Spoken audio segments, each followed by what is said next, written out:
بیننده عزیز، سلام به شما، وقتان بخیر.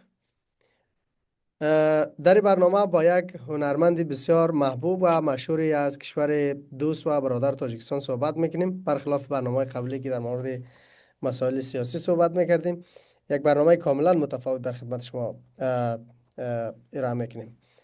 اه، اه، از او طرف مرز یا از او طرف دریای آمو، هنرمند محبوب تاجیکستان آقای دوست مراد که بیشتر در افغانستان به نام دان جوان میشناسن. آقای دوست مراد، خیلی سلام به شما و خیلی سپاسگزار هستم که فرصت گذاشتید به ما و بیننده های ما و تاک. بف...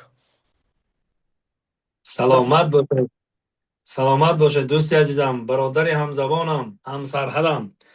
سلامی خدمت به کلی فارزبانان روی دنیا میرسانم، در کجایی که باشند فارزبانان ما ساق و سلامت و سربلند باشند، خندت همه وقت در لبانشان هویدا باشد.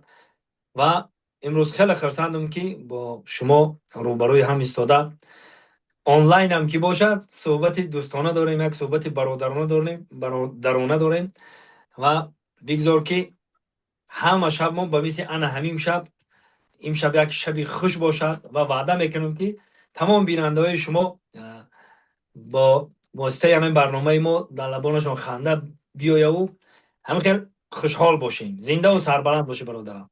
خیلی ممنون آقای دوست مراد. ما اگر اسمتان را اشتباه نکنم، دوست مراد درست؟ همه بله، قلب. دوست مراد شریفوف. دوست مراد شریفوف دوست که مراد ما. شریف داریم کوخی، مزار شریف داریم. بله همین بله، شریف همون شریف. دوست مراد شریف. اها. اه، ما بیشتر شما را در افغانستان به نام دان جوان میشناسیم. زنده باشیم. بین من این پرسش از اینجا شروع کنم که دان جوان اسم شماست یا کدام داستانی پشت سری است؟ چرا دان جوان؟ دون جوان یک هنرمند فرانسوز در زمانهای قدیم، یک هنرمند بود که موی سرش که دراز بود، بسیار چوست و چالاک بود. دون نامش، جوان فامیلیش.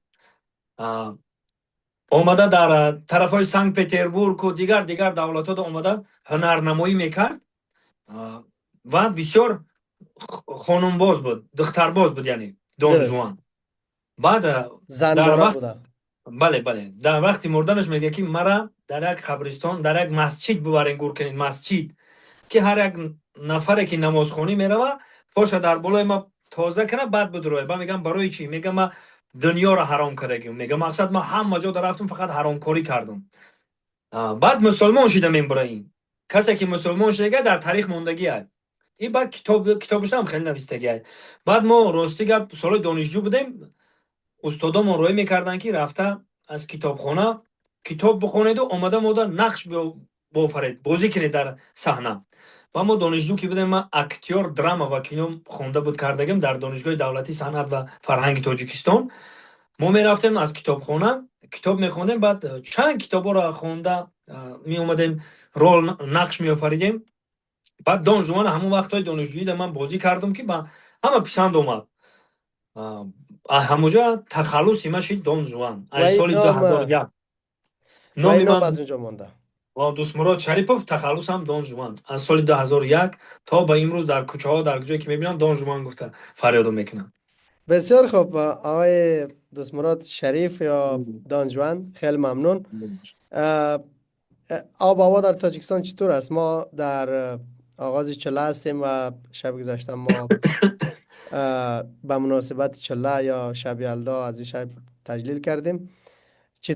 چطور از آب و هوای تاجیکستان؟ شما در هوای سرد هستین؟ برف دو هست؟ طول 3-4 روز میشه که در ترمتریت من ترمتریت بارون و برف حالدنش هم بریده است. خیلی خرسند شدیم. خیلی که ما میدونیم اقلیم کمک تغییر کرده است. سالهای پیش بسیارتر برف میبارید در ما، این زمان کم است. طول 3-4 روز میشه که خرسندیم که بارون و برف یک جای بریده ایستاده است. خرسندیم راستی گپ. و شب یلدان گفتم، ما راستی گپ همین نو ما میفهمم که شب یلدان در ایران بسیار چی میکردن. شما به نام شب چله هم تجلیل نمیکنین؟ نه چله نشینی ندارین؟ راستی گپ نه. ما ممکن که تاریخ شناسامون از ما بزرگترها بدونن.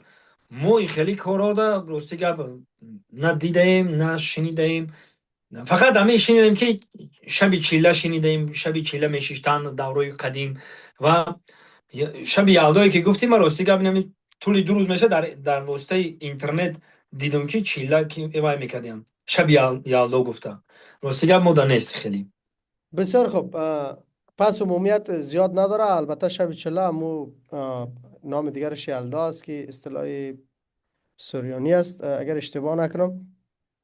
که در فارسی ما و شما یا در فارسی دری یا در فارسی تاجیکستان به نام شب چله میشناسیم. بله. آقای دوستمراد گرامی، یک کمی در مورد خودتان بیشتر بدانین. مردم ما، بیننده های ما بیشتر در افغانستان و ایران اگر این برنامه را میبینن، ایرانی های عزیز و همچنان تاجیکستان های عزیز، که آقای دوستمراد از کدام سالها با هنر سینما روی آورده و چند سال میشه مشغول کار هستین؟ من راستی گپ 41 بود کرده در 42 در آمدم. من همه خردسالیم چشم که هوی کردم خود ما در همین جاده هنر دیدم.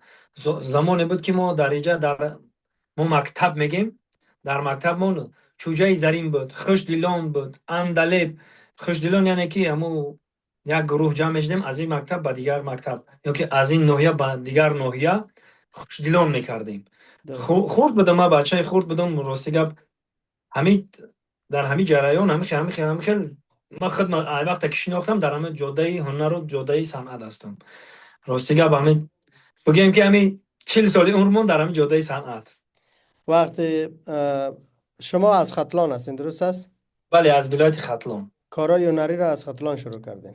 بله بله ولایت ختلان، شهر ناحیه مون دنغر است، قشلاق سنگ توده. بسیار خوب. شما در افغانستان هم مخاطب دارین.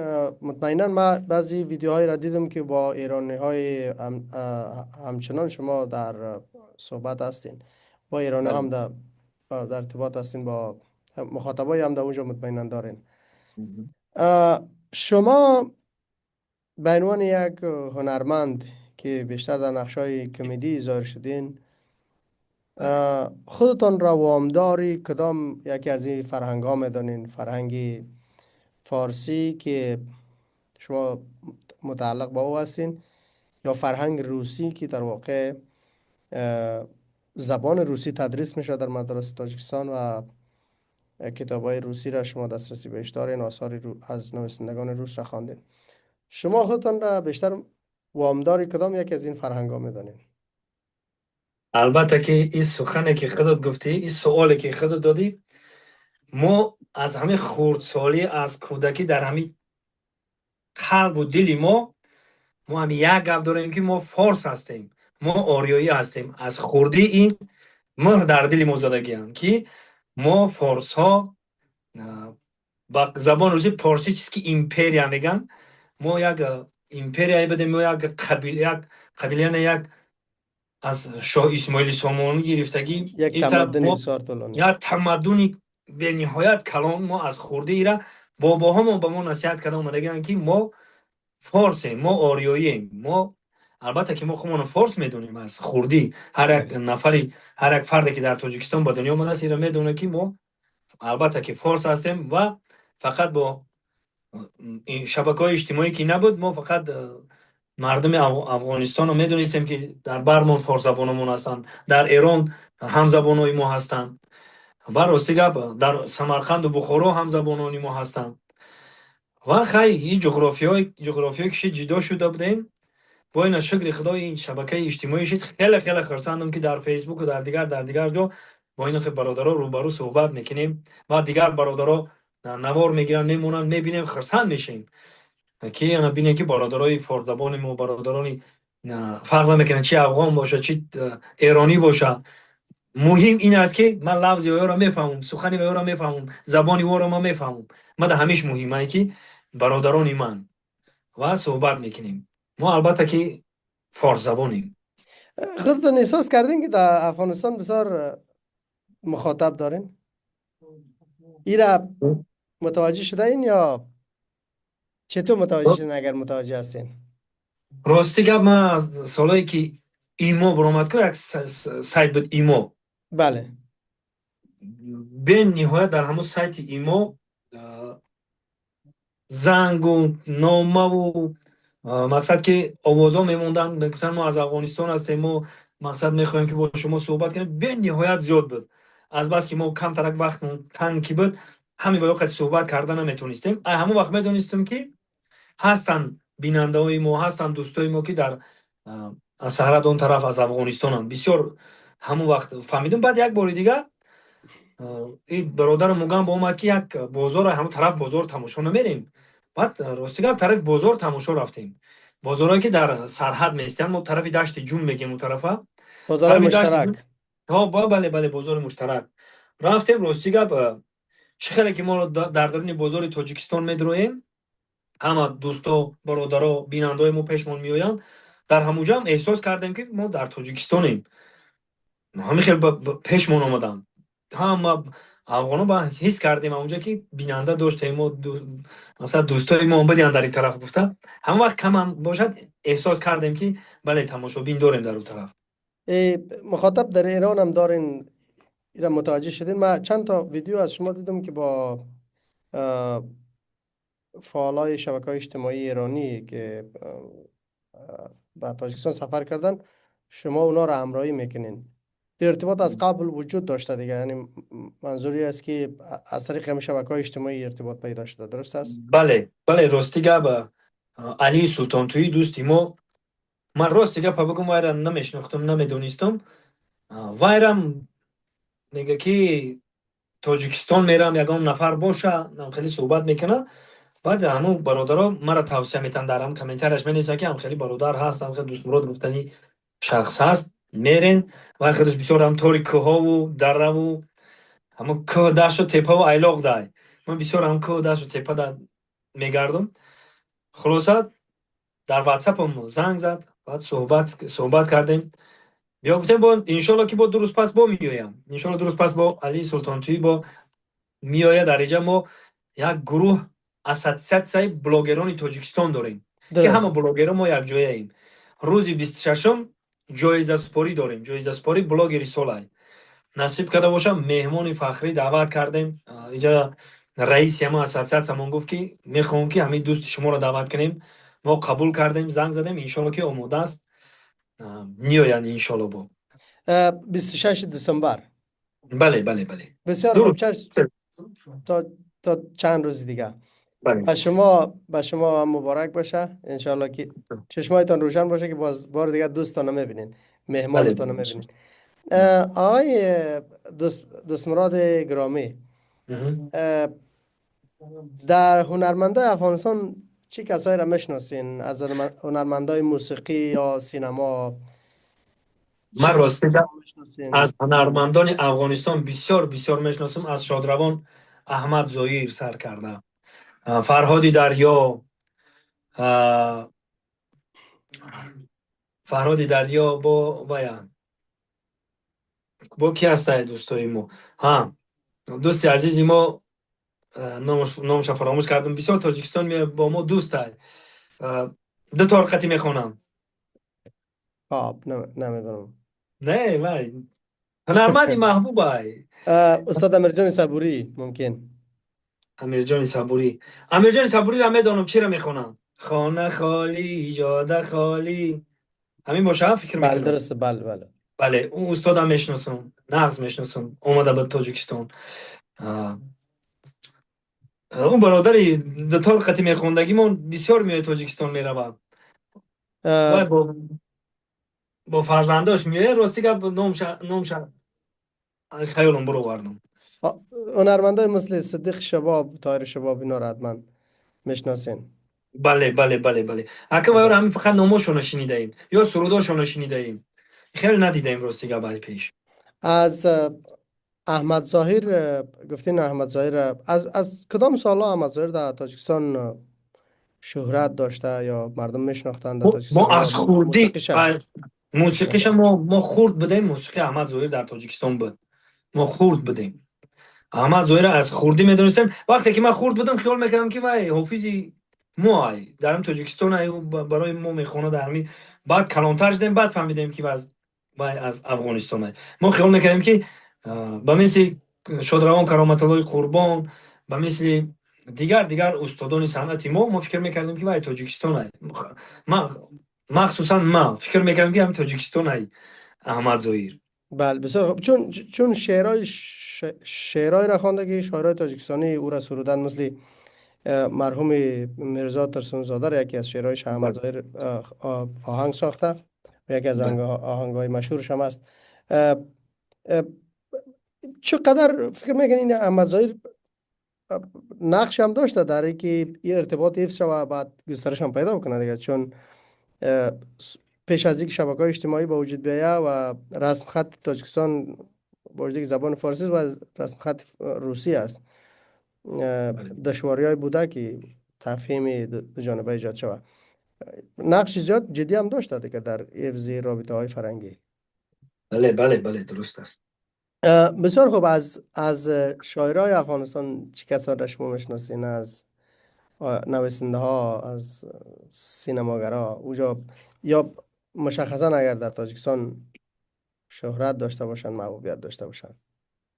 راستی گپ ما هنرمند تئاتر یا هنرمند کمدی، مثلا حجو و خنده، ما راستی گپ بوری نشده که بیاک وا بخوریم یا ببینیم شما. فقط یک برنده را میدونم که همین با واسطه اینترنت همون رو هم گفتن مرده. این خیلی ریش داشت، برود داشت که ریش داشت، فقط خندیده میشد ها ها گفتم میخندید و هر انیدوت نقل میکرد. بله. راستی گپ همون را نامش نمیدونم، لیکن خیلی میدونم که یک هنرمندی افغان است. نامش نمیدونم، همین قشنگ فهمیدم که مرده گفتن بندگی کرده، اگر درست باشه. من ب- شبکه اجتماعی دا خب باوری هم ندارم او. بله. شبکه اجتماعی طبعا قابل باور زیاد هم نیست، ولی باز هم یک مسیر ارتباطی میانی دو طرف است. اه، شما میدونید که در افغانستان بسیار از شاعرای تاجیکستان مشهور هستند، مثل استاد لایق شیرالی. علایق شغلی استاد، بله بله. آدم مشهور هستند، ما از سالهایی که دانشگاه میشناختیمشان. و استاد مومن قناعت آدم بسیار مشهور و محبوب هستند. میدونم مثلا. شعرهایشان در در افغانستان مخاطب زیادی دارد در میان شاعرای و نویسنده افغانستان، که البته من جز شاعرها و نویسنده ها نیستم. و همچنان میرزا ترسونزاده. او اه، خیلی استادا که بله. بله. از این هنرمندای جدید افغانستان چی کسایی در تاجیکستان بیشتر شنونده دارن؟ منظور هنرمندای موسیقی است، از زنا و زنو کی؟ مردها. از مردها از زنو کی بود؟ غزال بود در اینجا ختیمون میشناسم شد در اینجا. و دیگر بانوی که با همراهش عکس هم دارم، نامشون رو فراموش میکنم. جوان دخترکای کمی جدیدن این آواز خوان زمان شدن. جدیدن عوض شدند و در اینترنت هم در شبکه ها کم کم در لیست اینستاگرام میبرویند، میبینیم شونم. بله. غزال هم میدانم و دیگر هاشم نامشون که فراموش میکنم راستی. میدونین که همه هنرمندا، چه هنرمندای حوزه موسیقی باشه چه تئاتر و سینما، اه، بسیار نقش جدی در برقراری روابط میان ملت ها دارن. بله البته. اه، ما میریم افتون برادر منبی هر روز میرم میاید تاجیکستان بسیار میرم میایم میریم افتون. من راستی گوی را نمیشناختم، آمده بود سالهای پیش اومد که تو دانجوان هستی. من گفتم بله. در یک معرکه دیده بودیم، در یک توی واخوری کردیم. همون وقت من استادم میشناسم، میریم افتونه سرودای خوب هم میخونم. بهترین اینه ببینین که رابطه دو دو خلقه که ما یکیم، البته که یکیم اون نکیم ببین که با چقدر ما را نزدیک میکنم، بله. چقدر نزدیک میکنم. قطعا امو رقم که شما اشاره کردین با استاد میر مفتون، که وسیله پیوند دو تا ملت در دو سوی دریای آمو شده یا بله استحکام این پیوندها. شما نیز یکی از کسایی است که نقش بازی میکنن، شما و دوستانتان در تاجیکستان، چی حسی دارین وقتی که متوجه میشین یک نقش خوبی را بازی میکنین، نقشی که میتونه پیوندها را استحکام ببخشه و در واقع اه، زنده نگه داره این میراث مشترک زبان فارسی است. این را در دو سوی دریا مستحکم نگه داره. چی حسی دارین؟ و اگر که ما بتونیم باز اه، این حس که ما گفتن نمیتونیم، این حس فقط در درون قلبمون میمونه و بازم کوشش کنیم و بازم بتونیم که ما همین کار از هدش ببرویم که اید چی بگیم، ما این فارزبانو که بازم هم خیلی یک جاشیم. اگر ما بتونیم بازم با واسطه شوخی هامون، با واسطه رفتارامون و با واسطه هر یک سخنی نیکمون بازم نزدیکتر شیم، ما این هم فخر ما هم ما خرسند میشیم. البته خرسند میشیم که ما یک جا باشیم، یک جا کرده بازم یک جا شیدن بگیریم. البته خرسند میشیم. اه، شما بیشتر نقشه کلیدی کمدی بازی کردین در سینما و تئاتر. بله اه، بله. این دوست داشتین کمدی بازی کنین یا از خوردی که همین، اتفاقی بوده؟ چطور بوده ای که نه نه بیاین؟ نه، از خوردی ما پدر کسبی هم بگیم خطا نمیکنیم. ما رو بابا افندی میگن کو افندی. بله. ما رو یک بابام افندی بود. بعد ایوای بابای یار نام داشته، یار برای یار جنگی میگفتیم، تخلصش جنگی بوده. بعد ایوای محمد شریف پدر ما پدرش محمد شریف نقطه‌کن، محمد شریف نام داشته نقطه‌کن میگفتیم. شوای می اومد اینجا گپ میزد، گپ میزد، میگفته هم میخل میخندوند، گپ میزد، میگفتم من یک بیرون میرم موزی میام، میرفته دیگه نمی اومد. بابا بعد اینجا میگفتن که وای نقطه را کند که رفت، مثلا نقطه را کند رفت، میگفتن نقطه کن میگفتن. بعد چواندوز هم بوده، چواندوزی میکردن.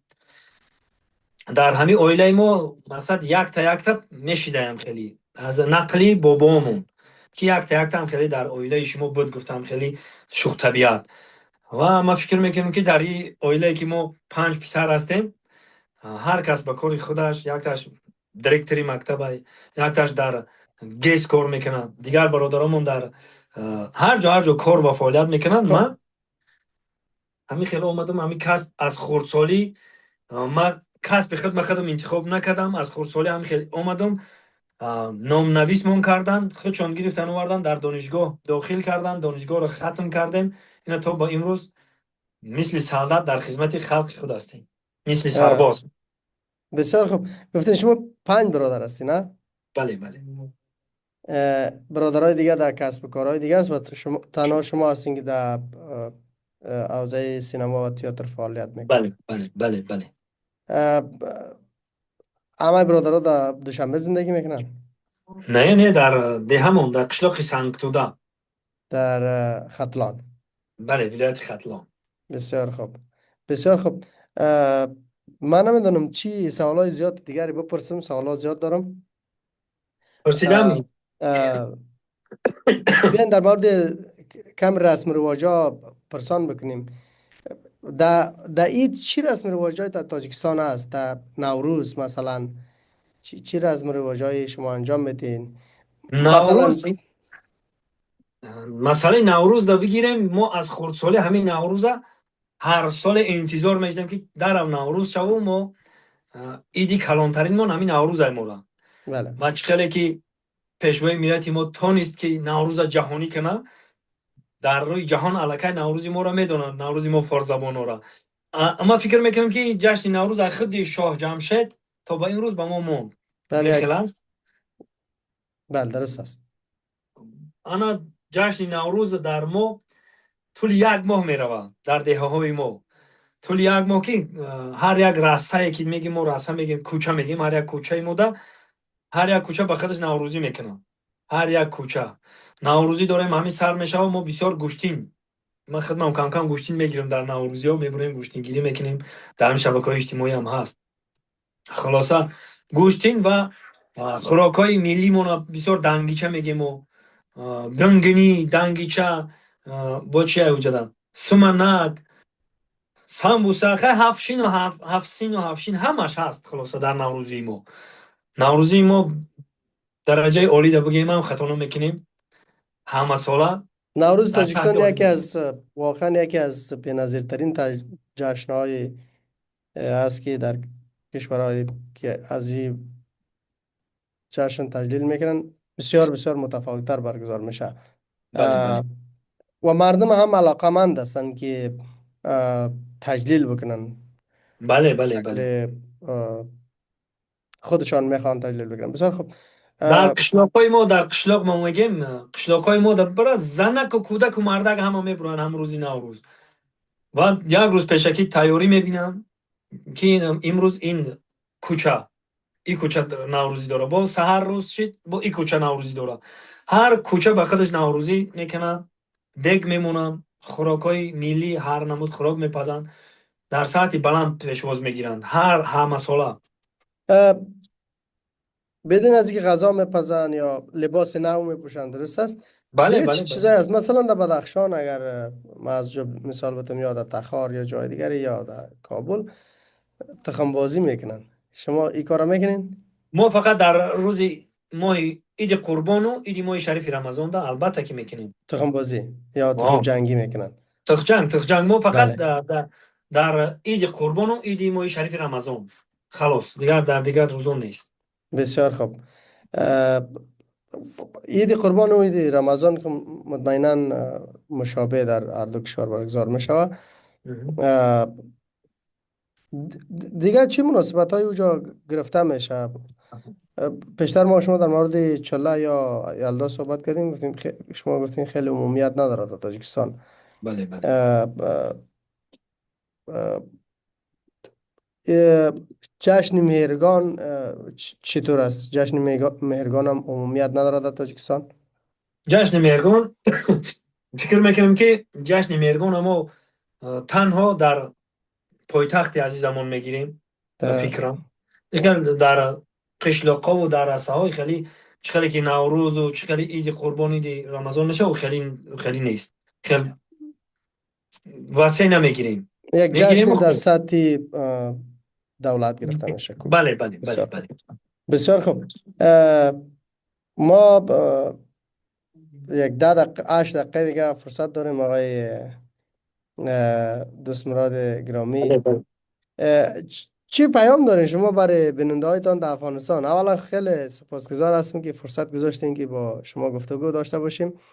هرچند چند بار اتفاق افتاد که تماس ما و شما قطع شد به دلایل تکنیکی. چه پیامی برای من مخاطبینتان در افغانستان دارین؟ من یک پیام دارم. من بسیار دولت ها را گشتم. در ترکیه هم بودم، در بسیار بغض از امریکا دیگه همه دولت ها را گشتم. فقط یک افغانستان نرفتم که در رو پرومای با برش هر وقت که طرف درواز یگام نوارگیری میرم رو برو میبینم. یگام بار نشیده که افغانستان برم. همین خورزو دارم که یک بار برم افغانستانم، مزار شریف، پنجشیر، دیگر جاهایی که تاریخی که ما داریم برم و دیدن کنم و همین خمار گلم بیشکنه ده و با بسیار. دوستان روبرو باشم. این همین من قمی زیاد دوست خواهم. دارم که تاجیکستان بیایم. معنا که بر- بیاین ما در خدمت شما بیاین. و امیدوار هستیم که آرزوی شما برآورده شود. یک روزی فرصت میسر شود که شما به افغانستان بتون آزادانه بدون انشالله. ترس و نگرانی سفر بکنین، یک حکومت درست و روی کار بیاید. اه، اگر افغانستان بیاین به کدام ولایت ها دوست دارین سفر کنین؟ اولین سفرتان به کدام ولایت میخواین باشه؟ اول میخوام که از همین بدخشان سر کنم. بدخشان، فرخار، فیض آباد، با که جای اوجا جایی هستن که ما در تاجیکستان داریم این شهرها را. بله. فرخار هم داریم، فیض آباد هم داریم، بدخشان هم داریم. و میخوام که مزار شریف برم. بسیار شنیدم در بورش بسیار چرا خد با شبکه های اجتماعی دیدم نواراش تمام. میخوام که یک بار رفته از پیش دیدن کنم. و از همه در مده بسیار نامش پسنده پنشیر میخوام که برم و درای پنشیر چی خیلی باشه ببینم و با که جا مدن. در مورد بله. پنشیر چی چیزی بیشتر میدانین؟ مثلا چی چیزی از پنشیر برای شما اونجا بیشتر شهرت داره از مردم پنشیر؟ چی چیزی؟ از مردم پنشیر اکد چی بگم، از همو برادرایی که همزبان ما هستن بسیار همه زنگ میزنم میگن ما از پنشیریم. الکی ما میفهمیم که در اون پنشیر کی بود کی نبود چیکار کردن همش ما میدونیم. پنشیر جایی هست که اونجا جای شیرمردا بود، شیرمردایی که از دنیا گذاشتن و یک قسمش از عین زمان هستن. ها بسیار بسیار هستن. و احمد شاه مسعود بله قهرمان ملی بله. افغانستان مطمئنا البته مردم البته تاجیکستان به اوکی. من نام میشناسند. بیرون گفتم که این اختام گرفتین. بله. البته مچای مقصودی برای ما یک قهرمان های. ما را نمیگیم که ای ما جدای وای قهرمانی ما هم هست. قهرمانی ما ایو مچای مقصود مقصد که فرزندشون هستن این زمان. با دیگر شهرهایی که در افغانستان هستن میخوام که برام ببینم و دیدن کنم و من خودم که رفتم البته من خودم توقع دیدن نمیکنم. با من قریب 2 میلیون بیننده دارم که خطی همو بیننده ها میرم تماشا میکنم یک جای میگردم میام. انشالله ما آرزو میکنیم که یک روز شما هم به این آرزویتون که برسین. دیدن انشالله. افغانستان است و مطمئنا وقتی به افغانستان شما بیاین اگه شرایط امنیتی مساعد باشه احساس بیگانگی نمیکنین، هیچ فکر نمیکنین شما در یک کشور بیگانه هستین. بله. خیلی خیلی ممنون هستم از شما آقای دوست مراد شریف، زنده مشهور باشین. به دانجوان، از زنده باشین. حضورتون در برنامه ما در تاک و اینکه فرصت گذاشتین با ما و بیننده های ما دقایق را صحبت بکنین. خیلی خیلی سپاسگزار ازم. سلام های گرم ما را خدمت دوستان و همراهانتان در تاجیکستان برسانین. برایتان زنده باشین. آرزوی زمستانی گرم میکنم. زنده باشین. خیلی ممنون. سربلند باشه برادرم. خداوند نگهبان شما باشه. هر نیتی نیک دارید خداوند به نیت